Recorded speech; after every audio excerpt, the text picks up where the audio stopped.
Another year in the garden, 2021. The tunnels in July 2021.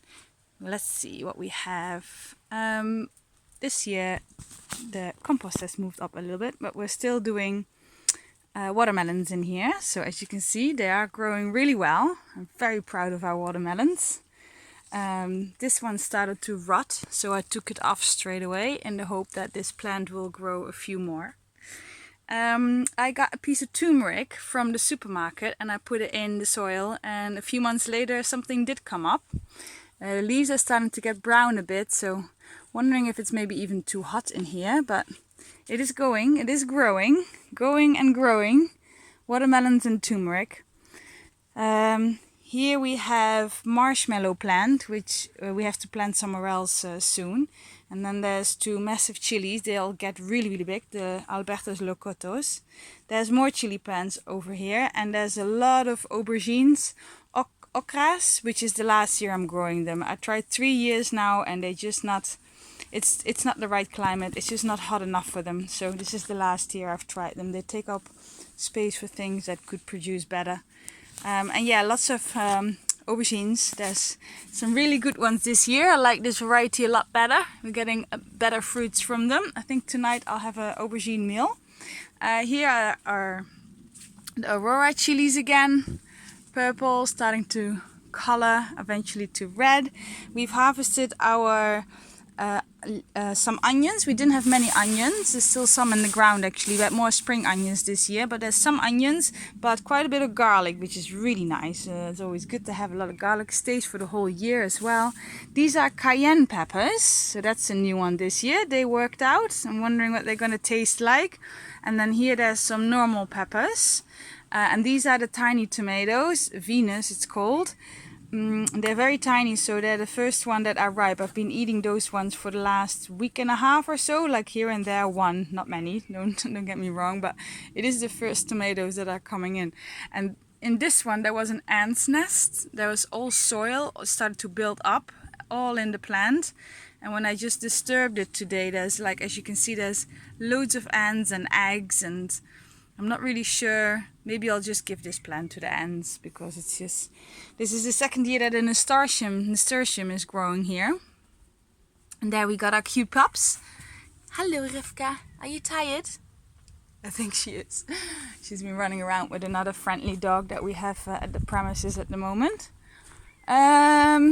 Bergamot still, and these are blueberries for the first year, so hopefully next year we'll have some harvest. There's only a few on that this year. The lemongrass from Sunseed. And this is the double door tunnel, which has cucamelons at the beginning. And then I've harvested coriander seeds. Weren't that many on there, but I've harvested the tops. I'm waiting for the puppies to seed, because I'm collecting the seed. And then I'll pull all of this out and I'll put some peppers in here. This massive thing is a chocha. So they grow little cucumber kind of things with prickly cucumbers kind of idea. I don't see any hanging yet, so I can't give you an example. But yeah, I don't know when the fruits will be coming. I haven't even seen flowers yet. Although here something's coming out, although they might be leaves. Anyway, it's a new thing. And here we have a tiger nut. This is, so that's also something new. It's the bulbs on the roots that you'll eat. So it's going to be interesting as well when we dig that up. Can't wait. I'm harvesting chamomile at the moment. So over here underneath all the cucumbers there's loads of chamomile growing, and it's a really good system. I decided. I've forgotten how big chamomile gets, but as it is, it's hanging in the path, and I can sit on the edge and just pick, because it's a lot of work picking chamomile. But yeah, you'll have your own chamomile when you do, if you have the time for it.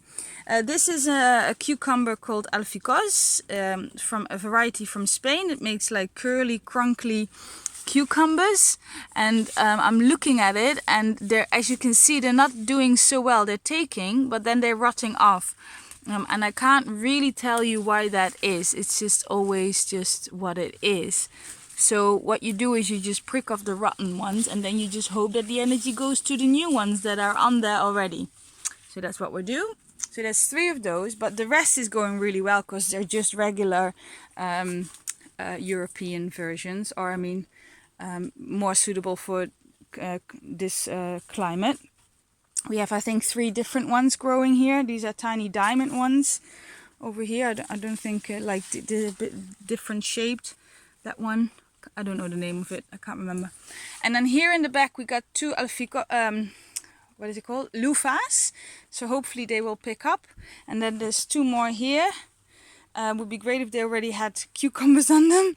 But this is the 2nd year and they really tend to take a while before they proper pick up. I've got some more poppies on the back that I'm waiting for the seeds. And then I'll take the heads off. And here we have a few tomatoes I had in here, so I can eat tomatoes if I'm doing my things in my tunnel. I just planted those peppers out because I took some there was a row of peas and a lot of poppies in front, so I took all of that out. That was all done, and I planted some new basils in here. And on the front here there's the pipiche, which the seeds we saved last year didn't work really well, so these are the only plants that we're having, so I'm very precious about them, and I definitely want to do new seed saving and then otherwise buy some new ones. Here we have some melons. The sad thing is that the rats or mice are coming in. I think it's mice this time actually, and as you can see there is mice damage. So they eat it. This one has not been damaged yet, but oh yeah, see, scratching already. They live somewhere here. There's a hole, so I'm probably going to set a trap. I don't want to put poison with all the dogs around and my little pup in here a lot at the moment, so I don't want to do that. So there's again chamomile growing in between, and everywhere actually. You can't see it anymore, but there's basil in between. Some perennial chives and another chocha, 3 chochas, and this is perennial rocket, and then this is more cucamelons.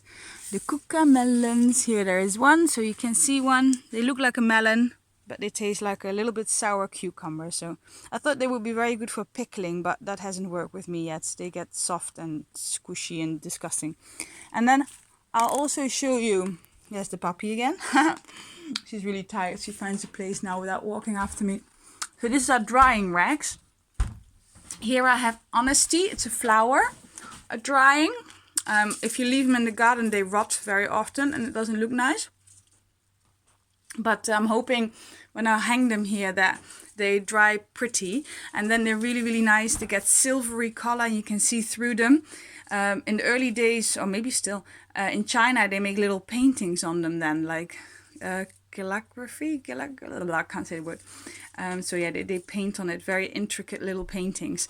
I'm just going to use them in dry bouquets. And then this whole rack is Kim's. She dries all kinds of flowers to make her candles and her kombucha and stuff like that. And I'm doing a little bit more industrial. I pick a lot. And then later on I'll make tea blends with this. So there's mint, and there's meadowsweet, and then there's a lot of St. John's wort, which is packaged separately because it's special. And there's yarrow. And this is a bit more mint, and here we have mullein leaves, which is a tobacco replacement, more St. John's wort, more mint. These are the chamomiles, and here we have some proper rose petals and balm of Gilead, and this is all the seeds already that I've collected from the poppies. So there's poppy seeds, which I have in my porridge every day, or you can put on top of your bread, and this is calendula. And this is changing all the time. It's just full, not full, not full. And you can see that the grapes are coming along. So they're starting to ripen up. So soon we can sit in the plunge pool and eat our grapes again. So yeah, absolutely great. Life is abundant right now.